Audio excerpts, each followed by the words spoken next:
based on John chapter 3, verses 22 to 36.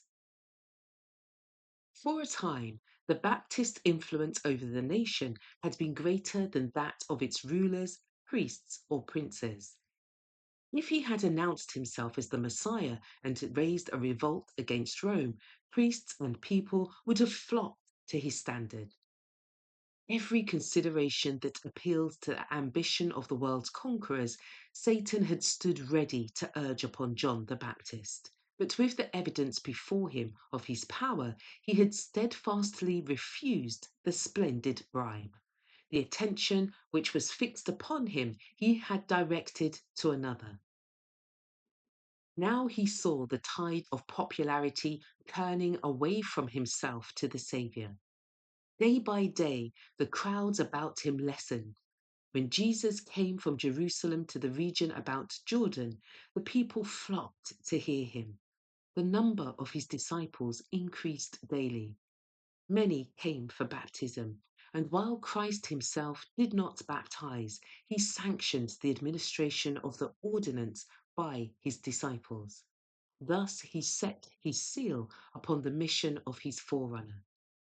But the disciples of John looked with jealousy upon the growing popularity of Jesus. They stood ready to criticize his work, and it was not long before they found occasion. A question arose between them and the Jews as to whether baptism availed to cleanse the soul from sin. They maintained that the baptism of Jesus differed essentially from that of John. Soon they were in dispute with Christ's disciples in regard to the form of words proper to use at baptism, and finally as to the right of the latter to baptize at all. The disciples of John came to him with their grievances, saying, Rabbi, he that was with thee beyond Jordan, to whom thou bearest witness, behold, the same baptizeth, and all men come to him. Through these words, Satan brought temptation upon John. Though John's mission seemed about to close, it was still possible for him to hinder the work of Christ. If he had sympathized with himself and expressed grief or disappointment at being superseded, he would have sown the seeds of dissension, would have encouraged envy and jealousy, and would seriously have impeded the progress of the gospel. John had by nature the faults and weaknesses common to humanity, but the touch of divine love had transformed him.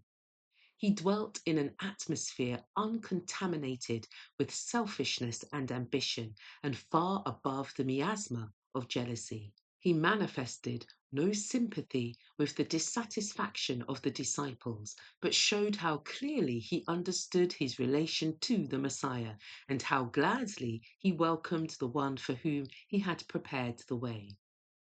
He said, A man can receive nothing except it be given him from heaven.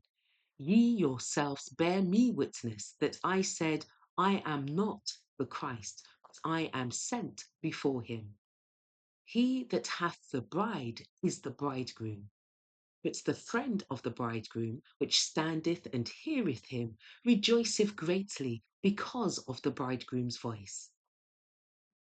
John represented himself as the friend who acted as a messenger between the betrothed parties, preparing the way for the marriage. When the bridegroom had received the bride, the mission of the friend was fulfilled. He rejoiced in the happiness of those whose union he had promoted. So John had been called to direct the people to Jesus, and it was his joy to witness the success of the Saviour's work. He said, This my joy, therefore, is fulfilled. He must increase, but I must decrease.